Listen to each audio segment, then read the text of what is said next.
1과 구원의 확신입니다. 요절에 있는데요. 요한일서 5장 11절과 12절입니다. 다 같이 함께 읽겠습니다. 또 증거는 이것이니 하나님이 우리에게 영생을 주신 것과 이 생명이 그의 아들 안에 있는 그것이라. 아들이 있는 자에게는 생명이 있고 하나님의 아들이 없는 자에게는 생명이 없느니라 그랬습니다. 그래서 오늘 페이지에 첫 번째 페이지에 질문이 있는데요. 묵상. 영생은 누가 줍니까 그랬죠. 오늘 이 요절 말씀 보니까 하나님이 우리에게 영생을 주신 것과, 그래서 하나님이 주신다 했죠. 영생은 하나님 주시는 거다. 자, 두 번째 질문은요. 영생은 어디에 있습니까 그랬죠. 그러니까 이 생명이 그의 아들 안에 있는 그것이니라. 아들이 있는 자에게는 생명이 있고, 그래서 여기 아들이라고 하는 것은 하나님의 아들 예수 그리스도가 되겠습니다. 세 번째 질문입니다. 영생은 누가 소유하고 있습니까? 아들 안에 있는 자, 아들이 있는 자, 그러니까 예수 그리스도를 믿는 자에게는 영생이 있다. 영생이 없는 사람은 누굽니까? 질문했죠. 하나님의 아들이 없는 자에게는 생명이 없느니라. 그래서 하나님의 아들 안에 있느냐 바깥에 있느냐, 예수님을 믿느냐 예수님 믿지 않느냐, 거기에 따라서 영생이 있다 없다, 이렇게 성경은 얘기하고 있습니다. 자, 그러면 오늘 제목이 이제 구원의 확신인데요. 구원의 확신은 우리에게 영생을 주셨다. 구원이라는 게 영생인 거예요. 영생. 그러면 그 영생이라는 게 뭐냐 하면, 하나님께서 우리 인간을 원래 창조하실 때 영생하도록 하는 인간을 만드셨거든요. 근데 이제 인간이 타락해가지고 영생을 잃어버렸거나 혹은 심각하게 훼손이 됐습니다. 그래서 이제 이 영생을 완전하게 회복하고 되찾아야 되거든요. 그걸 이제 우리가 구원이라고 해요. 구원이라고. 그러면은 하나님이 처음에 인간을 만들었을 때 영생하는 인간이라 했는데, 창세기로 돌아가서 보면요. 그 범죄하고 나서 어떤 일이 생겼는가 하면 흙으로 돌아가라 했거든요. 흙으로 돌아가라. 그 다음에 뭐냐면 이마에 땀을 흘려야지 먹고 산다 해서 그 생활이 굉장히 고달프거다, 그런 얘기 했고요. 그래서 이제 그 하나님을 모른다 하고 하나님을 떠나서 우상숭배하고, 이제 그게 영생이 이제 상실되거나 훼손된 거죠. 그러면 원래 영생하도록 된 인간은 뭐냐면 흙으로 돌아가지 않는 것이겠죠. 그래서 이제 육신적인 죽음이 없는 게 영생이고요. 두 번째로는 영생이라는 건 삶의 질이잖아요. 삶의 질이기 때문에 이마에 땀을 흘리고 그 다음에 해산의 고통이 있고 이런 게 없었겠죠. 삶에 문제가 없었으니까. 그리고 이제 하나님과 관계가 너무 좋았어요. 그래서 에덴 동산에서 하나님이 이렇게 오시면은 아담아 그러면 아담이 그리고 하나님하고 자유롭게 만나고 이렇게 생활했죠. 근데 이제 이게 문제가 되면서 뭐였어요? 하나님이 아담아 그러니까 아담이 피해버리고, 그 다음에 아담과 하와도 서로 간에 가리고 등을 돌려버리고 이런 게 된 거죠. 그래서 하나님이 주시는 이 영생, 완전한 삶의 질인데요. 이게 이제 육신적으로나 또 우리 생활로 보거나 혹은 하나님과의 관계로 보니 완전했단 말입니다. 삶의 질이 완전했는데, 이제 이게 죄가 들어오면서 흙으로 돌아가는 완전하게 살 생명이 뭐 강건하면 70이고 80 이렇게 돼버리고, 그 다음에 이마에 땀을 흘려야지 먹고 살고 가시 엉겅퀴가 막 나오고, 그러고 나서 이제 하나님과 이게 등을 돌려가지고 하나님 대신에 우상숭배하고 이렇게 됐잖아요. 그래서 우리가 이제 예수님 안에서 예수 믿어서 영생을 얻고 회복한다. 그게 바로 구원이다 그랬습니다. 자, 그러면 페이지 넘겨서요. 첫 번째 질문입니다. 하나님께서는 당신에 대한 사랑을 어떻게 보여주셨습니까? 그래서 하나님이 그 영생을 잃은 인간들에게 그냥 그대로 살아라. 그렇게 하면 어떻게 해요? 쓰레기는 어떻게 해요? 집에서 쓰레기 가지고 있으면 가지고 있어서 손해죠. 그죠? 그 쓰레기는 쓰레기로 가라 해서 이제 갖다 버리잖아요. 그러면 하나님께서 영생을 줬는데 얘네들이 영생을 망가뜨리거나 영생을 잃어버린 거예요. 그럼 어떻게 해요? 알아서 해라. 이래버리면은 냉정한 거죠. 근데 하나님은 그렇게 하지 않았다. 하나님은 세상을 사랑하시고 세상의 중심은 인간이거든요. 사람을 사랑했다. 그죠? 영생을 잃은 사람을 사랑했다. 그래서 사랑을 어떻게 보여주시는가 할 때 로마서 5장 8절입니다. 다 같이 한번 5장 8절을 읽겠습니다. 우리가 아직 죄인 되었을 때 그리스도께서 우리를 위하여 죽으심으로 하나님께서 우리에게 대한 자기의 사랑을 확증하셨느니라. 그래서 이 사랑이라고 하는 것은요, 그 친구가 언제 친구냐면 어려울 때 친구가 진짜 친구예요. 사랑이라는 건 언제 하면 사랑할 수 없을 때 사랑이 진짜 사랑이죠. 그래서 여기 보니까 우리가 아직 죄인 되었을 때, 그러니까 우리가 이제 하나님 영생을 주셨는데 영생을 상실하거나 훼손해가지고 그러고 있을 때 하나님 우리에게 다시 온 거예요. 영생을 다시 회복해 주시려고. 죄인 되었을 때 하나님의 아들 예수님을 보내서 우리를 대신해서 죽으셨다. 그래서 하나님의 아들을 내준 사랑이 얼마나 크냐. 크죠. 네, 아브라함이 자기 아들 이삭을 하나님께 번제로 드리잖아요. 그러니까 하나님이 됐다 이렇게 얘기하잖아요. 그러니까 하나님이 우리에게 사랑하는데 하나님이 세상을 이처럼 사랑하사 독생자를 주셨으니 요한복음 3장 16절에 그러니까 하나님 우리를 사랑할 때 하나님의 독생자, 하나님의 아들을 이 땅에 인간으로 보내시는 것, 그게 제일 큰 사랑이죠. 그래서 하나님이 우리를 이렇게 영생 얻게 한다, 구원한다라고 하는 것은 하나님이 사랑이기 때문에 그래요. 사랑. 그래서 하나님의 처음 사랑은 언제 드러났는가 하면 처음에 하늘과 땅을 만들 때도 하나님이 사랑이에요. 만약에 하나님이 굉장히 파괴적이거나 혹은 폭군이거나 이러면은 세상을 안 만들거나 혹은 세상을 만들더라도 아름답게 만들지 않아요. 그래서 이 세상에는 보면 하나님의 사랑이 많이 깃들어 있어요. 근데 이제 이 하나님의 사랑이 좀 보존되면은 그게 아주 멋있게 보이고 만약에 하나님의 이 사랑이 많이 훼손되면 굉장히 악마적으로 보이거든요. 그러니까 이 세상에 있는 것 중에 하나님의 사랑을 제일 뒤집어 놓은 게 인간이에요. 그래서 산에 있는 거나 들에 있는 거는요, 그냥 그대로 거의 있어요. 그래서 보면 참 아름답다, 이렇게 얘기를 하잖아요. 근데 인간은 뭐예요? 아주 사탄, 마귀, 종로로 돼가지고 하나님의 사랑을 반대하고 그러죠. 세상 창조도 하나님의 사랑, 또 영생을 잃은 인간을 구원하는 것도 하나님의 더 큰 사랑. 하나님의 사랑 때문에 그렇다. 하나님의 사랑 때문에.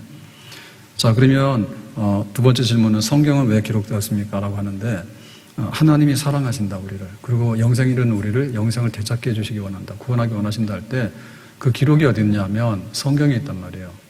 성경에. 모든 것은 성경을 가지고 얘기하는 거죠. 그래서 요한복음 20장 31절 말씀인데요. 다 같이 보겠습니다. 오직 이것을 기록함은 너희로 예수께서 하나님의 아들 그리스도이심을 믿게 하려 하며 또 너희로 믿고 그 이름을 힘입어 생명을 얻게 하려 함이니라. 그래서 이제 기록했다라고 하는 얘기는 성경인데요. 성경의 목적이 뭐냐 할 때 그 이름을 힘입어 하나님의 아들 예수님의 이름을 힘입어서 생명을 얻게 한다. 구원받도록 한다. 그 얘기입니다. 그게 바로 성경의 주제예요. 성경. 그래서 우리가 성경 그러면 성경, 바이블 이렇게 얘기를 하는데 바이블은 이제 뭐 비블로스, 바이오 이런 거 쓰잖아요. 생명. 그래서 성경을 다른 말로 하면 생명에 관한 책이다라고 얘기를 하는데 우리는 흔히 구약 성경, 신약 성경 그러거든요. 약이라 약. 약은 뭐냐면 언약사란 말이에요. 그래서 성경이라는 말보다는 옛 언약, 새 언약, 언약사라고 하는 말이 더 설명이 좋은 말입니다. 그러면 그 언약, 약속은 뭐냐면 하나님이 우리를 다시 구원한다. 영생 얻도록 회복하도록 하겠다. 그 약속의 말씀을 기록한 게 구약 성경, 신약 성경이에요. 그러니까 여기 성경에는 문학적인 면이 있지만 문학 작품이 되기 위해서 성경이 있는 건 아니에요. 그리고 성경에는 좋은 말씀이 있어요. 근데 윤리도덕의 교훈을 하기 위해서 성경이 기록된 건 또 아니에요. 그 성경에는 과학적인 요소들이 있어요. 그래서 보면 뭐 안식교 같은 데서 구약에 나오는 거 먹지 마라 먹어라 이런 거 있는데 사실 그게 보면 굉장히 건강에 굉장히 좀 올바른 게 많거든요. 그러면 과학적인 굉장히 많은데 과학을 위해서 기록했느냐? 과학 교과서는 아니에요. 그리고 성경에는 또 역사적인 것들이 많이 기록되어 있어요. 그래서 뭐 저 출애굽이라든지 구약 성경에 역사적이 쫙 있는데 그걸 발굴해보면 맞아요.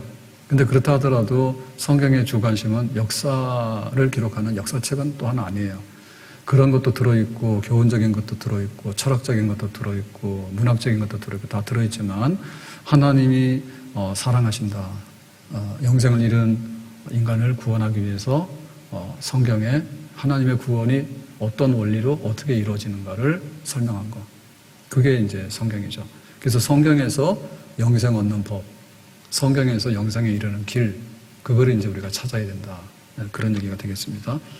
그래서 성경은 우리하고 뗄래야 뗄 수가 없는데 구원의 확신이 뭐냐라고 할 때 그냥 내 마음에, 근데 사실 내 마음에 믿어지기 전에 뭡니까? 성경 말씀이 객관적으로 하나님의 구원을 이렇게 설명하니까 내가 그것을 믿음으로 받아들임으로 그게 이제 우리의 구원의 확신이 오는 거예요. 성경을 손에다 놓게 되면 구원의 확신이 흐려지게 돼요. 그래서 여기 지금 우리가 오늘 구원의 확신 요구 하는데, 그리스도인의 확신하는데, 구원의 확신도 사실은 되새김질을 많이 해야 돼요.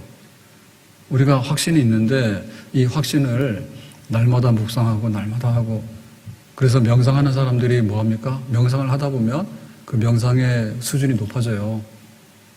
그렇죠? 우리가 삶의 지혜가 있잖아요. 삶의 지혜가 있는데 밥을 어떻게 할까? 또 여름철 어떻게 날까? 그런 삶의 지혜가 있다니까요. 그러니까 하나님의 구원이라는 게 이렇게 해서 이런 말씀으로 인해서 이렇게 구원을 받는구나 라고 하는 거를 날마다 이렇게 이 공부를 반복할 필요가 있죠. 그래서 구원의 확신을 놓고 첫 번째 질문부터 성경 구절부터 해가지고 쭉 이렇게 묵상을 하고 되새김질을 하게 되면 그 구원의 확신이 내 것이 되고 날마다 이게 강화가 되는 거예요. 커지는 게 되는 거예요. 근데 이제 잡다한 거 자꾸 듣고 뭐 이거가 빠지게 되면 나중에 구원의 확신 이런 게 흔들흔들 하니까 그 다음에 신앙생활은 종교생활이 되고 종교생활이 되다 보면 그냥 문화생활이 되고 문화생활이 되다 보면 믿으나 안 믿으나 거의 비슷하고 이렇게 돼버려요. 구원의 확신이 사라지는 거죠. 성경으로 돌아가라. 자, 세 번째 질문은요. 인간의 죄는 어떤 결과를 가져왔습니까? 이사야 59장 2절에 다 같이 읽겠습니다. 오직 너희 죄악이 너희와 너희 하나님 사이를 갈라놓았고 너희 죄가 그의 얼굴을 가리어서 너희에게서 듣지 않으시게 함이니라. 그래서 그 그림을 보면 책에 그림이 잘 돼 있는데요. 인간하고 거룩하신 하나님하고가 이렇게 분리됐어요. 그러니까 죄라고 하는 것이 이렇게 딱 분리되게 한 거죠. 이게 장애물입니다. 이게. 그래서 하나님은 거룩하신데 죄를 지은 인간. 여기가 이제 분리돼가지고 갈 수가 없는 거예요. 그러니까 이거는 죄의 결과입니다. 그러면 우리가 죄란 뭔가, 죄란 뭔가를 알아야지, 그 다음에 이제 죄의 결과에 대해서 이렇게, 둘이 분리됐다.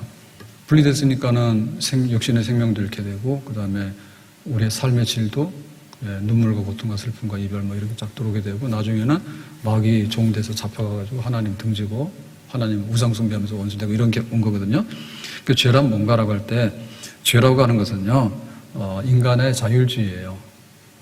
그래서 우리가 굉장히 오해 많이 하는데, 행위적인 걸 얘기를 하는데, 행위 중에서도 뭐 이렇게 술, 담배, 혹은 뭐 도박, 혹은 뭐 이런 아주 우리가 제일 눈에 드러나는 어떤 행위를 죄라고 하는 거거든요. 그러니까 죄는 죄예요. 근데 죄의 본질은 인간 스스로 만든 기준으로 우리 스스로 행동하는 게 죄예요.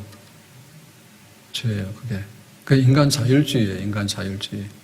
인간이 알아서 모든 것을 결정하고 간다. 그게 바로 죄입니다. 그게 이제 선악과를 먹는 걸로 나오죠. 선악과 먹지 말아라니까 천만의 말씀, 내 맘대로. 왜 하니까 또 사탄이 와서 하나님처럼 지혜롭게 된다, 막 이렇게 부지질하니까 하여튼 인간이 하나님의 기준으로 하나님 말씀대로 이렇게 연합해서 하는 게 아니라 내 맘대로. 그게 바로 죄예요. 그래서 이게 죄가 들어오게 되면 하나님과의 관계가 원수가 돼요. 하나님은 이렇게 하라는데 내 맘대로. 그러고 나면 또 뭐가 되냐면 사람끼리도 부부가 하나가 안 돼요. 부부가 원래는 한 몸이 돼야 되거든. 떨어진 사람 굉장히 많아요. 하나가 안 돼요. 인간이. 그래서 원래 인간을 사랑해야 되거든요. 십계명에 보면 하나님 사랑, 인간 사랑 그랬잖아요. 죄가 들어오면 하나님 사랑 안 돼요. 죄가 들어오면 인간 사랑이 안 돼요. 이웃 사랑이 안 돼요. 사람과의 관계가 파괴돼요. 그 다음에 이제 우리하고 피조물, 눈에 보이는 이 자연 세계하고도 관계가 안 돼요. 가서 막 잡아먹거나 아니면 가서 이렇게 파괴시키거나 이런 식으로 합니다. 그래서 이 죄가 하나님과의 관계, 사람과의 관계, 다른 피조물, 자연과의 관계를 다 훼손시키거나 아주 망가뜨리는. 그래서 이게 쫙 갈라져서 여기는 사망이고 여기는 영생이다.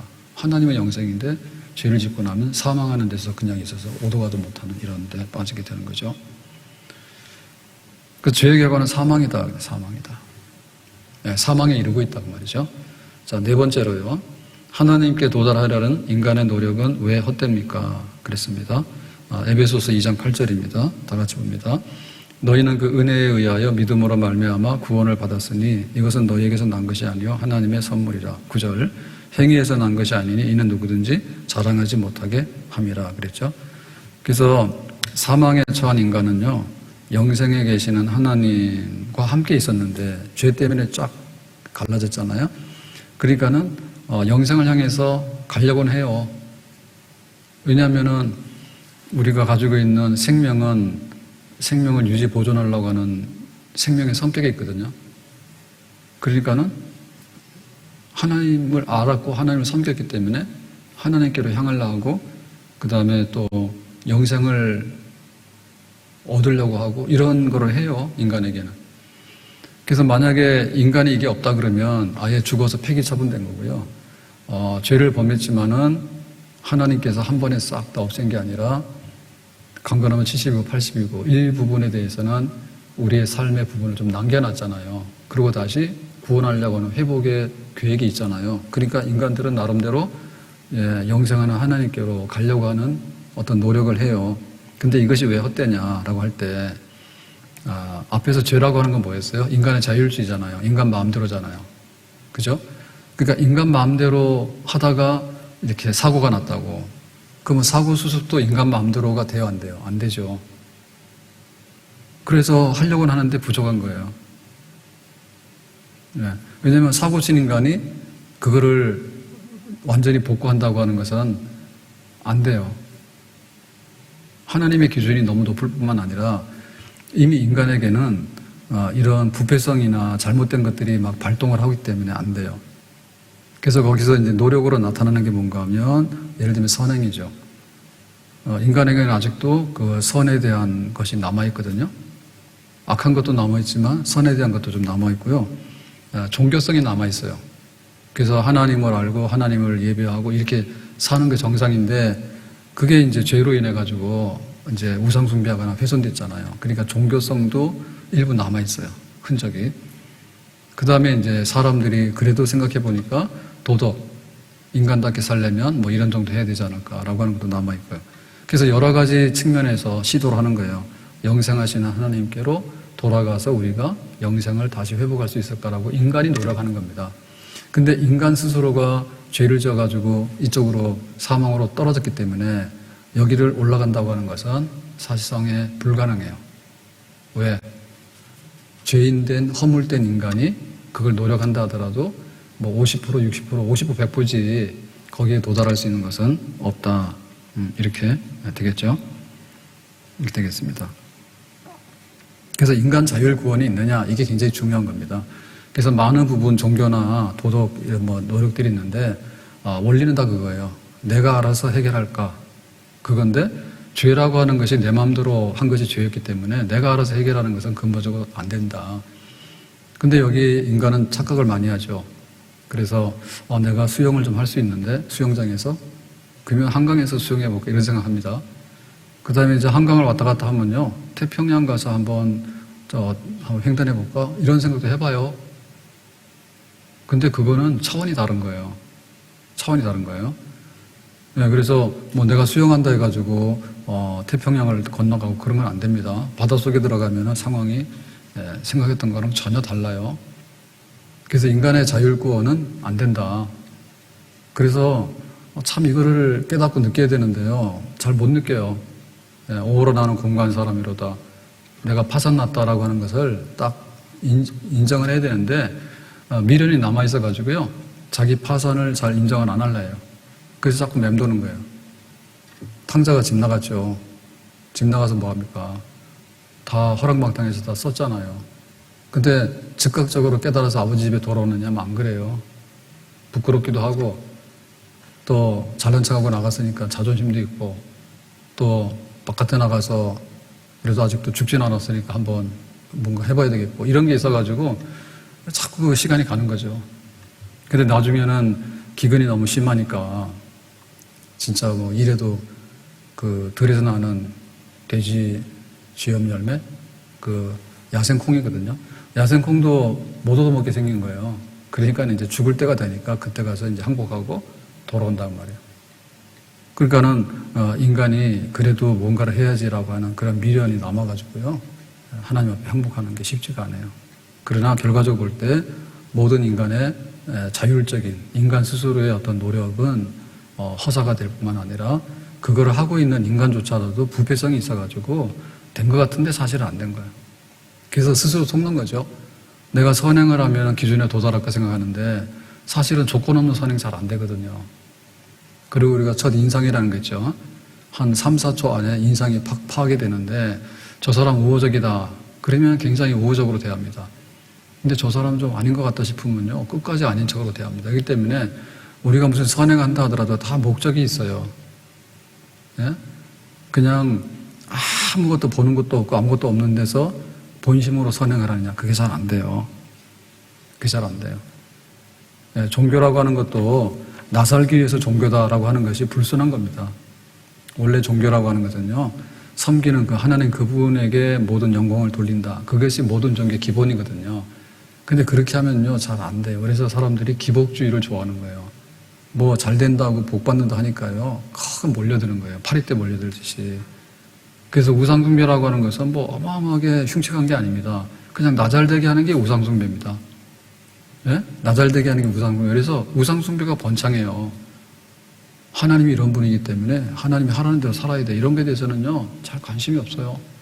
너 잘 먹고 잘 산다 그러면은 근데 잘 먹고 잘 산다는 것도 자기 욕망이에요.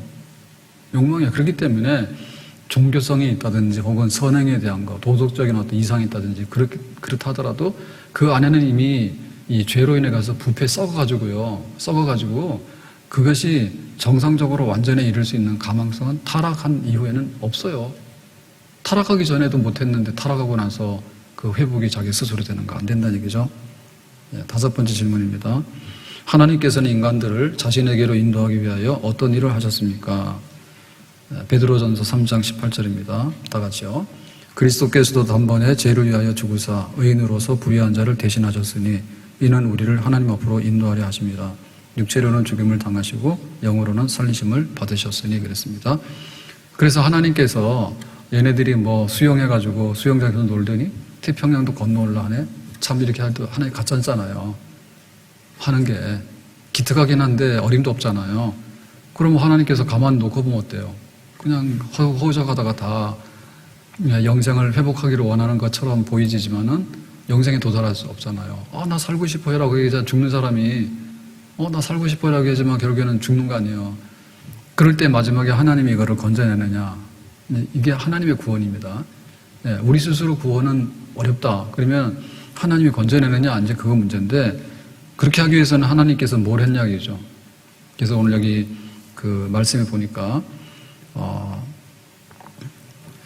예수님을 보냈죠. 예수 그리스도. 그래서 그거를 이제 그림으로 그려놨는데요. 사망에서 영생으로 가는데 이제 그 다리가 놓아졌습니다. 그 다리가 놓아졌는데 그 다리를 보니까 예수 그리스도하고 이렇게 십자가로 이렇게 해놨거든요.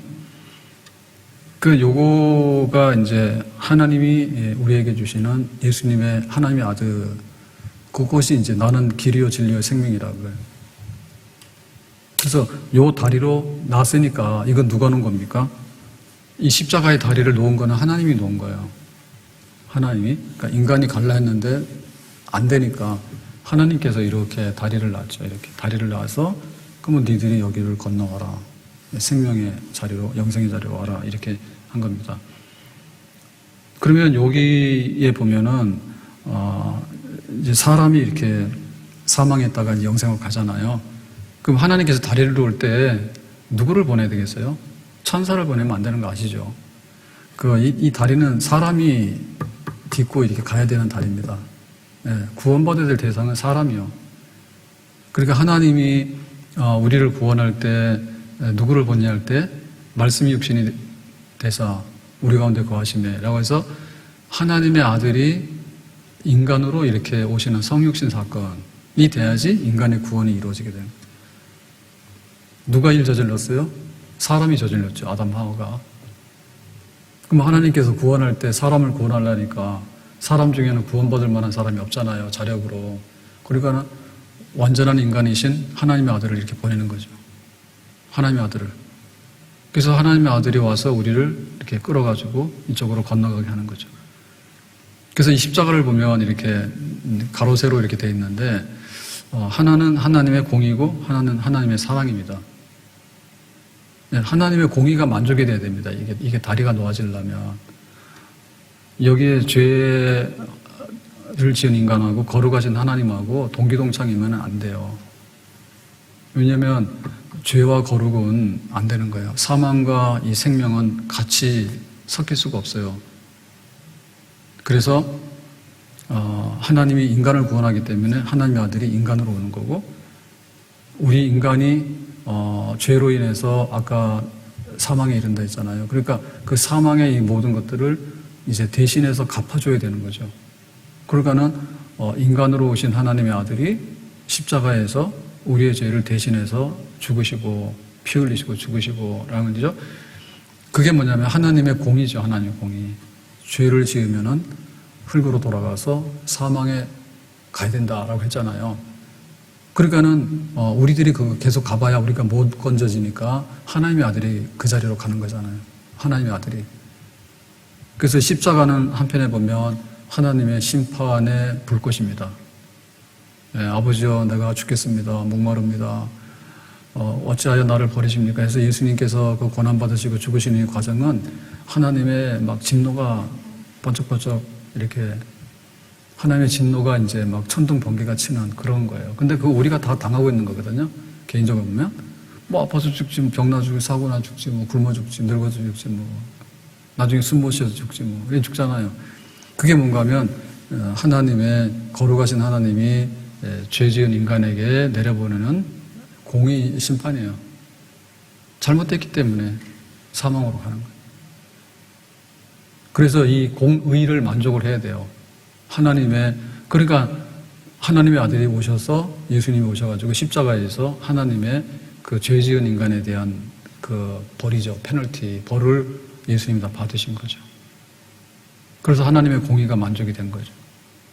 하나님의 구원이 뭐 내가 구원한다 해서 팔이 안으로 굽으면 안 돼요. 하나님이 뭐 팔이 안으로 굽어서 말도 안 되는데 구원하고 말 되는데 갖다 버리고 이렇게는 못 한다니까요. 그래서 이렇게 예수님이 하나님의 공의를 만족하기 위해서 십자가에서 대신 죽으셨다라고 하기 때문에 우리가 그걸 믿기만 하면 사실은 우리가 그 하나님의 진노 형벌을 받은 것처럼 예수님이 대신 받은 거를, 그럼 하나님의 공의로운 심판은 예수님이 대신 받으셨기 때문에 믿기만 하면 우리도 다 받은 것처럼 그렇게 되는 거죠. 그리고 예수님께서 이제 3일 만에 부활하시잖아요. 부활하시니까 이제는 죄가 없으니까 풀어진 거 아니에요. 부활이라고 하는 생명을 얻은 거 아니에요. 그러니까 죄값이 지불됐기 때문에 자유하고 생명을 얻은 거 아니에요. 그러니까 예수님의 부활을 믿게 되면 우리도 이제는 하나님의 심판에서 벗어나서 의로운 사람으로서 이렇게 새로운 자유와 생명을 얻게 된 거. 그게 바로 예수님의 십자가 사건이죠. 그러니까 이 예수님의 십자가, 인간으로 오셔서 죽으시고 부활하시고, 이게 바로 다리예요, 다리. 근데 이거는 하나님의 공의를 만족하는 동시에 뭐냐면 하나님의 사랑의 극치예요.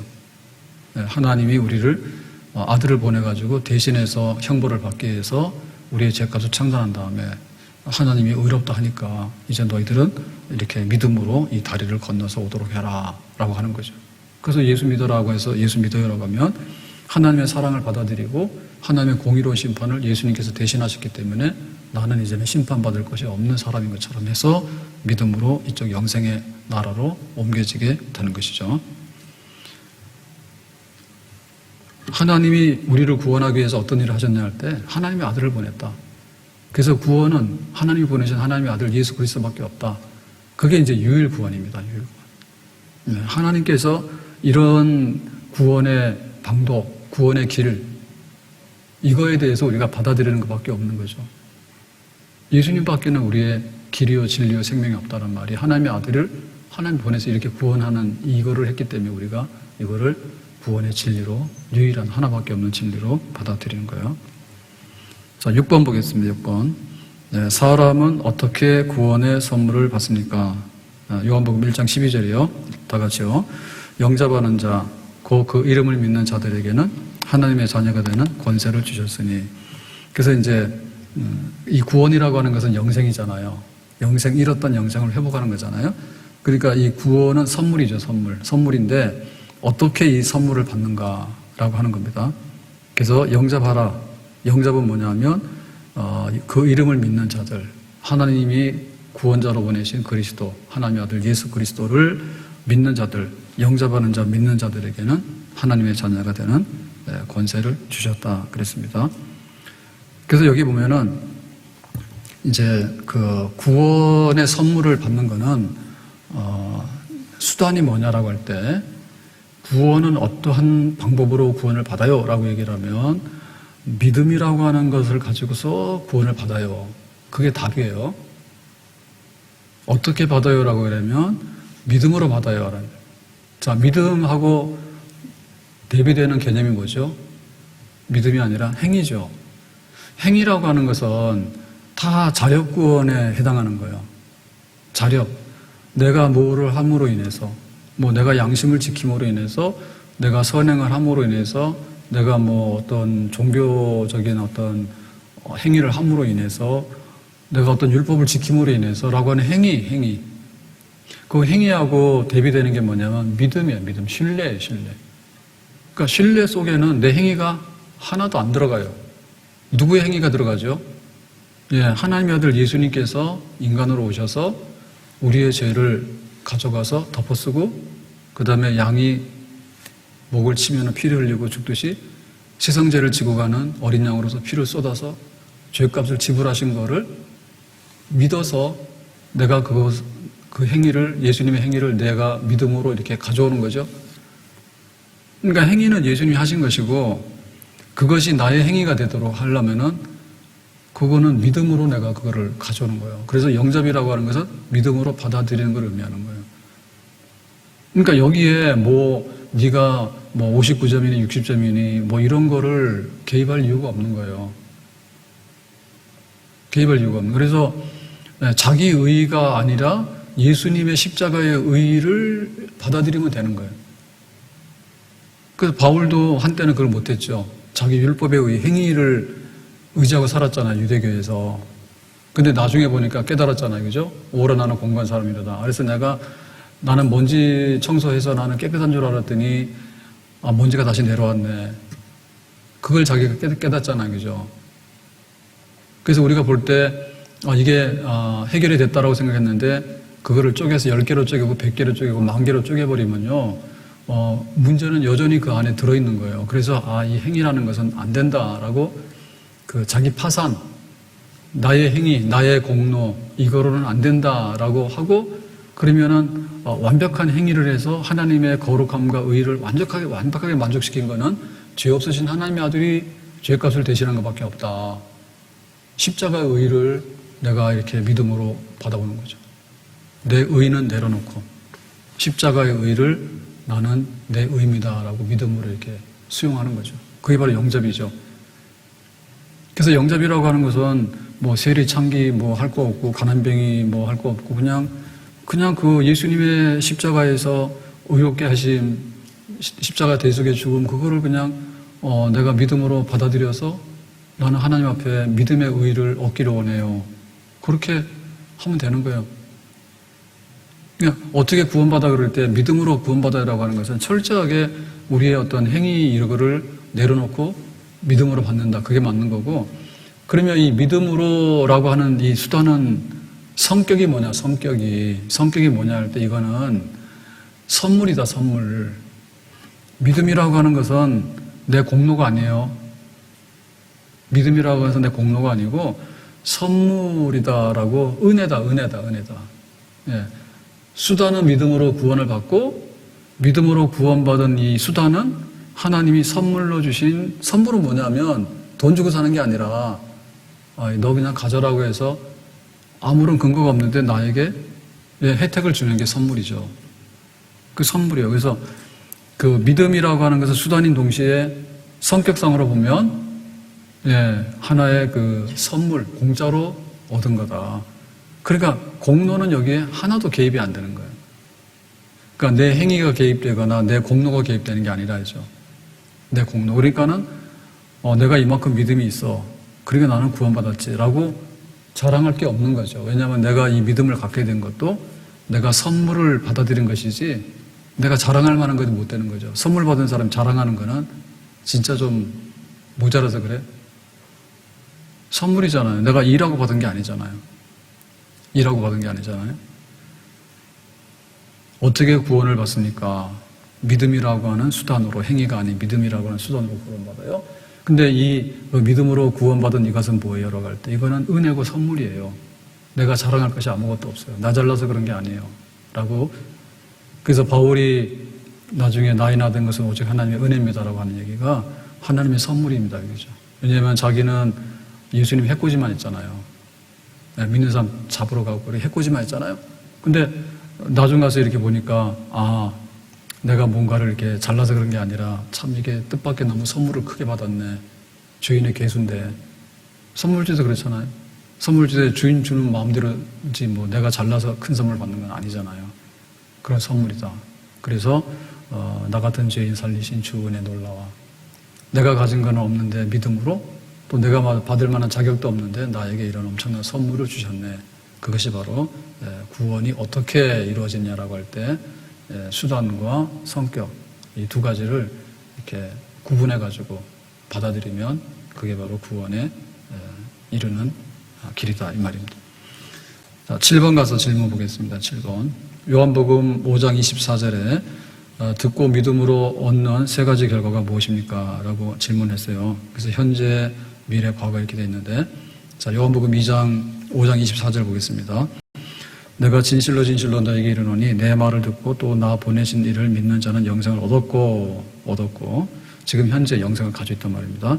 심판에 이르지 아니하나니 그러니까 저리로서 산자와 죽은 자를 심판하러 오시리라 했죠. 그래서 마지막에 이게 백보자 심판, 최후의 심판 그 심판이 있는데 거기 가서 너 심판해서 그거에 이르지 않는단 말입니다. 사망에서 생명으로 옮겼느니라. 그래서 그 죄로 인해서 사망의 자리에서 생명으로 옮겼다. 그래서 요거를 이제 그 시간 시점으로 나눠보는 겁니다. 지금 우리가 구원의 확신하는 거잖아요. 구원의 확신할 때, 구원의 확신이 있어요. 영생 얻었어요. 이렇게 할 때, 이게 시점이 이해가 되어지면 또 분명하게 더 확실해요. 네. 그래서 과거의 시점으로 볼 때는 어떻고, 현재의 시점으로 볼 때는 어떻고, 미래의 시점으로 볼 때는 시간상의 문제. 어떻게 구원받아 그러면 믿음이에요. 수단은 믿음이에요. 행위가 아니에요. 근데 내가 믿음으로 구원받은 건 뭐예요? 내 자랑이나 내 공로가 아니에요. 나 같은 죄인에게 선물을 갖다 안겨가지고 그런 거예요. 이건 은혜예요. 은혜로 성격. 수단은 뭐냐면 믿음으로.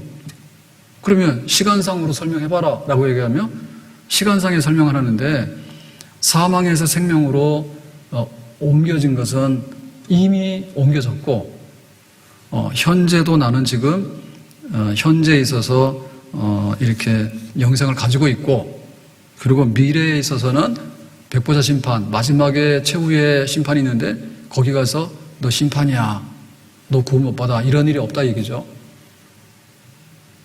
그러면 쉽게 얘기해서 자 내가 지금 예수를 믿어서 이렇게 신앙 고백하고 세례도 받고 교인이 됐어요. 그러면 뭐 10년 전에 내가 예수 영접했어. 근데 지금 이제 2022년인 거예요. 그러면 이제 앞으로 뭐 천국 가고 마지막 심판이 이루어진다 했을 때 하나님 나라가 임해서 부활하게 되고 이제 이러한 우리의 미래가 있잖아요. 그럴 때 구원 받았냐라고 얘기를 하면 나는 예수 믿는 순간에 구원을 받았어요 라고 하는 거죠. 그러니까 우리가 대한민국 시민증이 있잖아요. 대한민국 시민증이 있으면 이 시민증 너 대한민국 시민이야라고 말할 때 출생하면은 시민증 얻는 거 아닌가 우리나라? 그 주민등록 이렇게 해가지고 출생신고하는 거죠. 그러니까 우리는 내가 예수 믿었어라고 할 때 이미 10년 전이든 20년 전이든 이미 하나님의 자녀라고 하는 신분증, 천국의 시민이라고 하는 신분증을 이미 다 획득을 했죠. 이미 획득했어요. 그러니까 이미 이거는 과거부터 이루어진 구원입니다. 과거부터 이루어진 거예요. 그러면 지금 현재는 뭡니까? 지금 현재는 시민권을 가지고 나는 혜택을 누리며 살고 있죠. 지금 말소된 거 아니죠. 내가 대한민국 시민이라는 게 말소돼 가지고 이게 외국인인지 뭔지 이런 사람이 아니죠. 그죠? 예, 나는 취득을 했고 현재 유효하게 이 시민권을 행사하고 있잖아요. 그죠? 그래서 뭐 특별한 일이 없으면 너 투표해라 이런 거 합니다. 근데 만약에 뭐 큰 범죄 사실이 있으면 뭐 투표 너 못해. 너는 뭐 피선거권이 없어. 뭐 이런 거 할 수 있잖아요. 그럼 우리는 대한민국 시민으로서 정상적으로 누릴 수 있는 거 혜택을 다 누리죠. 거기에 대한 차별은 없죠. 그죠? 내가 뭐 수입이 좀 얼마나 이런 거 있지만은 법상으로 볼 때는 뭐 시민 똑같은 거 아니에요? 그 다음에 우리가 가지고 있는 이 시민증이 나중에 유효할 거냐라고 할 때, 하나님께서 마지막까지 이거는 완전히 유효하다. 그렇게 하는 거죠. 그러니까 뭐냐면, 과거, 현재, 미래 할 거 없이, 영생을 회복했습니까? 영생 얻었습니까? 구원을 받았습니까? 라면 예다 그거죠. 네, 그래서, 이미 받았다라고 얘기를 하면 과거 사건인데 나는 이미 받았다고 고백하는 거고요. 그러면 지금 현재 받고 있는 과정이잖아요. 그러면 나는 지금 현재 영생을 누리고 있는 거죠. 일부 영생을 누리고 있는 거예요. 그래서 너 영생 받을 거라고 할 때 영생이라는 것이 완전히 미래 사건 아닙니다. 지금 하늘에서도 맨 것이 땅에서도 매고 하늘에서 땅에서 푼 것이 하늘에서 풀리고 이렇게 얘기를 했거든요. 그러니까는 우리가 지금 나 예수 믿어요라고 하는 것은 이미 우리 안에 영생이 들어와서 영생이 진행되고 있다고 하는 싹이에요. 그래서 지금 나는 영생을 받아서 영생이 지금 이렇게 커져가고 있는 그런 상황 속에 있는 겁니다. 교회에 위탁돼가지고. 그래서 마지막에 이제 영생의 최후의 그 꼽히는 거 있죠. 그것이 새하늘과 새 땅과 그 다음에 몸의 부활을 통해서 그 영생의 마지막 파이널, 최후의 절정이 그때 펼쳐지는 거예요. 근데 거기에 도달하느냐 못하느냐 도달합니다. 그래서 이게 잘못해서 와서 물을 때 야, 너 영생 받았어? 근데 뭐 너 지금 죄도 짓고 있고 요즘 교회도 안 나오고 근데 앞으로 뭐 잘못 믿으면은 뭐 교회도 안 다닐 것 같고 이렇게 막 흔들 수가 있거든요. 내가 예수를 믿었느냐? 그래서 믿은 순간에 이미 영생은 획득되어서 영생이 내 것이 있어서 자라나고 있고 완전하게 커가서 마지막에 최후의 상태에 도달하게 된다. 그렇게 해서 구원의 확신은 시간상으로 볼 때 과거, 현재, 미래가 다 똑같은 겁니다. 아멘? 네, 그래서 거기서 흔들리면 안 되겠어요. 자, 8번의 질문. 요한복음 10장 27절, 29절에서 예수님께서는 자기를 따르는 자들에게 무엇을 약속하셨습니까? 라고 합니다. 그래서 거기 28절에 보니까 내가 그들에게 영생을 주노니 영원히 멸망하지 않을 것이요 또 그들을 내 손에서 빼앗을 자가 없느니라. 그러니까는 중간에 누가 와서 이 영생을 뺏거나 또 이렇게 훼손시킬 수 없다. 29절에 그들을 주신 내 아버지는 만물보다 크심에 아무도 아버지 손에서 빼앗을 수 없느니라. 그래서 하나님 아버지의 그 손이 하나님 아버지의 하나님의 그 권능 능력이 크기 때문에 하나님의 예수 믿어서 하나님의 자녀가 됐는데 중간에 와서 도둑질해 간다든지 뭐 이런 식으로 못한다. 자, 이거를 우리가 질문을 하면 이런 겁니다. 혹시 우리가 예수 믿고 있다가 지금 믿고 있는데 열심히 믿고 있는데 나중에 뭐가 잘못돼가지고 이게 거기에 도달하지 못하는 그런 것이 생길 수 있느냐라는 질문이에요. 네. 그래서 이 구원의 그 마지막까지를 어떻게 우리가 확신하고 보장할 수 있을 것인가 이런 얘기입니다. 이거를 그냥 우리가 한마디로 표현해서 이렇게 하거든요. 성도의 견인이다 이렇게 얘기를 해요. 성도의 견인. 그러니까 우리 믿는 자들의 견인. 누가 견인하냐면 끌어가는 거잖아요.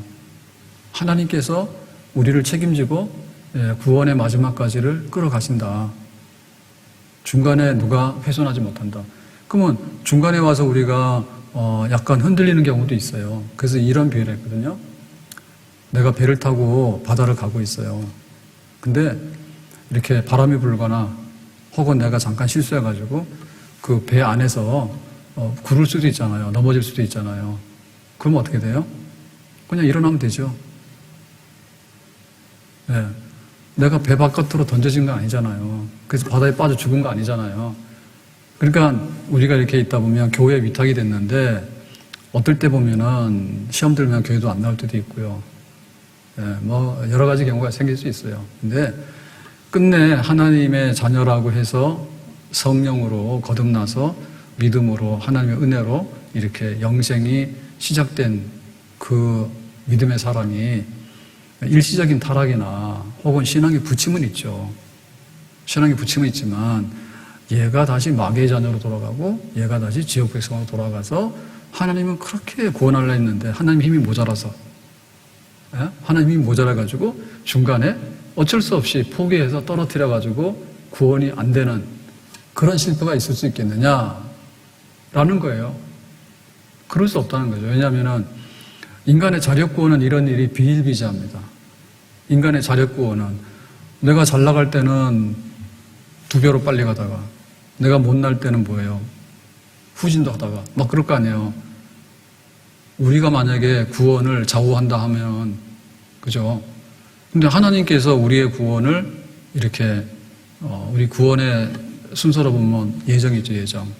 하나님이 예정하신 자녀를 때를 따라 불러가지고 그 다음에 이제 새로운 생명 중생해서 중생하고 나면 죄를 회개하고 그 다음에 이제 믿음이 들어오게 되고 그래서 내가 진실히 예수 믿는다면 양자, 의롭다 하죠. 의를 의롭다고 해주고 그 다음에는 이제 하나님의 아들 자녀로서 양자 돼가지고 그 다음에 이제 거룩한 성품을 키워서 교회 안에서 성장하면서 나중에 영원한 하나님 나라 간다. 이렇게 우리가 구원의 순서, 구원의 사정을 얘기하잖아요.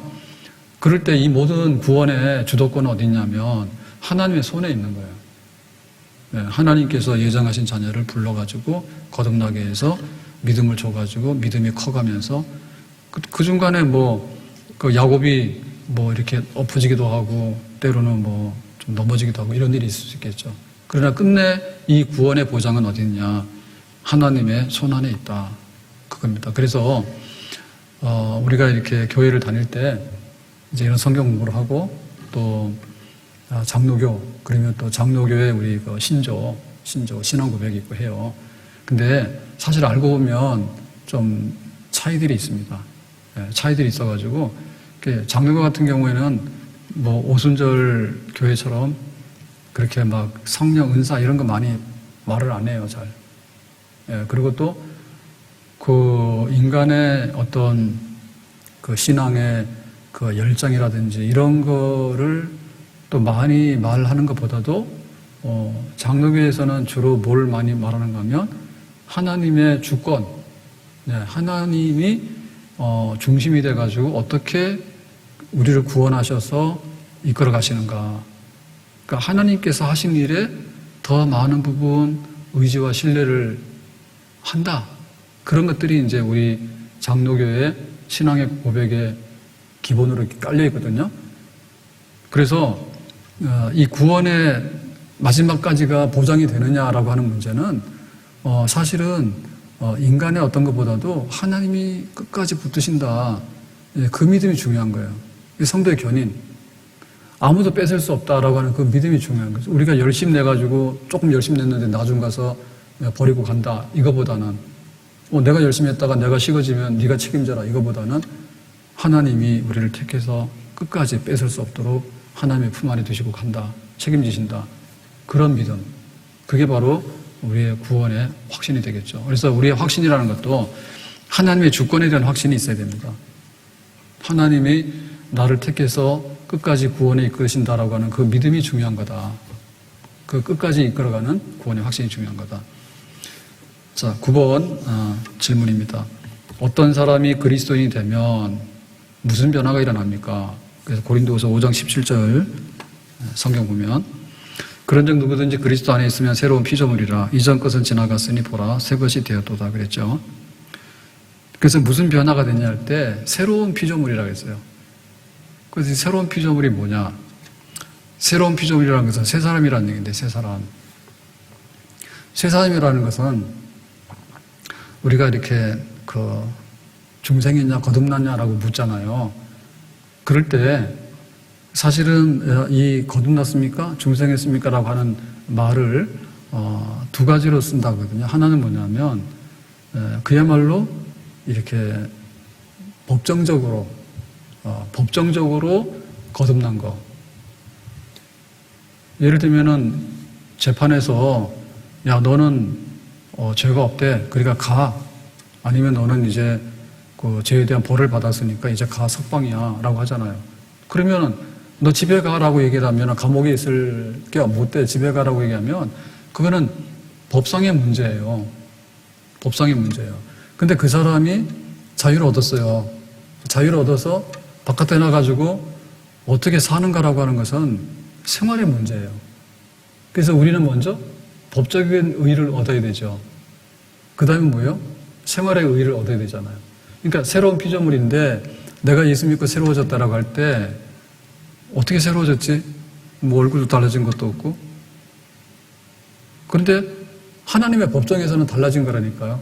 하나님의 법정에서는 옛날에는 죽은 사람이고 병든 사람은 낡은 사람이에요. 옷도 더럽게 입고 와가지고 그랬는데 예수님을 믿어서 옷을 벗겨가지고 새 옷으로 딱 갈아입혀서 너는 하나님의 자녀야. 너 마귀가 자녀 아니야. 너는 죄의 종이 아니야. 너는 이제 새 사람이야. 라고 하는 것이 새로운 피조물이에요. 근데 이 새로운 피조물이 되면 법에서 이제 이렇게 깨끗하고 의롭고 하나님 자녀라고 하는 것을 얻게 되면 나가서 사는 거는 또 다른 문제란 말이에요. 생활할 때 자기 생활을 어떻게 하는가는 또 다른 문제예요. 그래서 우리가 그 예수 믿어서 너는 변했지라고 얘기를 할 때 제일 먼저 변하는 건 뭐냐면 하나님 앞에 나는 죄인이 아니고 나는 새 사람이 되어서 너는 의로운 사람이다 라고 하는 것부터 출발을 해야 돼. 근데 이게 무너지게 되면 나머지 새로운 것은 별 의미가 없어요. 그런데 법정적으로 내가 거듭나는 새로운 피조물이 됐다 하더라도 실제 돌아가가지고 그 나쁜 짓 하고 댕기거나 혹은 별로 변화되지 않는 행동을 하게 되면 자기가 새로워진 것을 별로 누리지를 못하는 사람이 되는 거예요. 그러니까는 내가 예수 믿어서 의로운 사람이 됐다라고 얘기할 때 그러면 의로운 사람으로 사는 것을 얼마만큼 충분히 하는가? 이 두 가지가 함께 나타나야 되는 거죠. 구원을 받았으면. 그래서 이제 나타날 수 있는 게 뭡니까? 라고 할 때 이제 여러 가지를 우리가 표현할 때 여기 보니까 표시를 해보라 해서 나왔어요. 뭐냐면 내적인 평안이 있습니까? 내적인 평안. 그러니까 내가 예수 믿었어요라고 할 때 내 속에 내가 하나님 앞에 죄인인데 이 죄값을 받으면 어떻게 되지? 이런 게 없어져야 되거든요. 그러면 그게 없어졌는데 실제로 내가 그 생활 속에서 누리는 거는 내적인 평안이에요. 네, 그런 게 올 때마다 그래 예수님께서 나를 대신해서 나는 그 믿음으로 의를 받았기 때문에 내가 이제 그 은혜로 구원받은 거야 라고 우리 속에 다시는 이제 죄에 대한 두려움이나 심판에 대한 두려움은 없어져야 되는 게 맞죠. 그런 변화가 와야 되는 거죠. 그 다음에 죄에 대한 새로운 인식입니다. 내가 옛날에는 죄를 모르고 막 짓거나 죄를 지어도 에이 그냥 그러고 살았단 말입니다. 근데 이제 내가 구원을 받아서 새로운 피조물이 된다라고 하면 죄를 쉽게 질 수가 없고 죄를 짓더라도 마음 편치가 않으니까 빨리 회개하고 청산하려고 하는 그런 변화된 삶이 또 나타나게 되는 거죠. 또 하나님 향한 새로운 사랑이에요. 그래서 하나님을 더 사랑하기 때문에 내 속에 하나님을 예배함과 하나님을 찬양함과 또 하나님을 가까이 하고자 하는 그런 마음들이 또 새롭게 일어나는 거죠. 구원받은 사람들의 삶의 변화들이 그렇게 나타나는 거죠. 그 다음에 성경을 읽고자 하는 마음, 성경을 읽고 듣고 그 다음에 성경이 즐거워하고 그 다음에 성경으로 은혜를 받고 그런 것들이 이제 구원을 받게 되면 변화되는 새로운 피조물 된 사람들에게 나타날 수 있는 생활이 되는 거죠. 그 다음에 태도의 변화입니다. 나를 사랑하고 이웃을 사랑하고 그 다음에 태도가 좀 더 소망이 넘쳐나고 이렇게 해서 사람들에게 좀 더 좋은 많은 것들을 주고 그러니까 내 속에 있는 자세 이런 게 달라지게 돼요. 그 다음에 이제 용서하려는 마음이죠. 용서를 받았으면 용서를 하는 마음 이런 것들이 커져가지고 이제 원수도 사랑하고 용서할 수 있는 이런 쪽으로 우리의 새로운 삶이 이제 넓혀지게 되는 거죠. 다른 사람들의 새로운 관심입니다. 다른 사람들 어떠냐? 어려운 사람 보면 도와줘야 되겠다.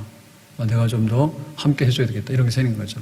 그래서 이 구원의 확신이라고 하는 것은 그 구원 그 자체만 확신하는 게 아니라 이 구원의 확신이 생활 속에서 이렇게 아까도 시점 얘기했잖아요. 이미 내가 시민권 얻었고 시민권을 가지고 유지하고 있고 앞으로도 이 시민권을 완전하게 보장이 돼서 약속한 미래의 모든 것을 받아들인다 했잖아요. 그러니까 지금 이 누리는 이것도 구원이 확고하게 되면 이러한 변화들이 우리 속에서 넓혀지게 되는 거예요. 그 다음에 또 이런 세력들이 더 세져요. 이런 세력들이. 그래서 이전에 믿기 전에 우리가 가졌던 그 낡은 것보다는 새로운 것. 그래서 우리의 생각이 새로워지고 예배나 또 경건에 대한 거나 이런 것들이 점점점 이렇게 더 강화가 돼가지고 저 사람은 구원 받은지 안 받은지 모르겠다가 아니라 참 뭔가 변해가지고 생활도 이렇게 전부 다 변화돼가고 하는 것이 나도 느껴지게 되고 타인들에게도 느껴지는 그런 게 되는 거죠. 그래서 우리는 구원받은 죄인이다. 구원은 받았는데 아직도 이제 미래를 향해서는 구원이 점점 더 잘하고 성장해 나가는 그런 과정 속에 있다는 거죠.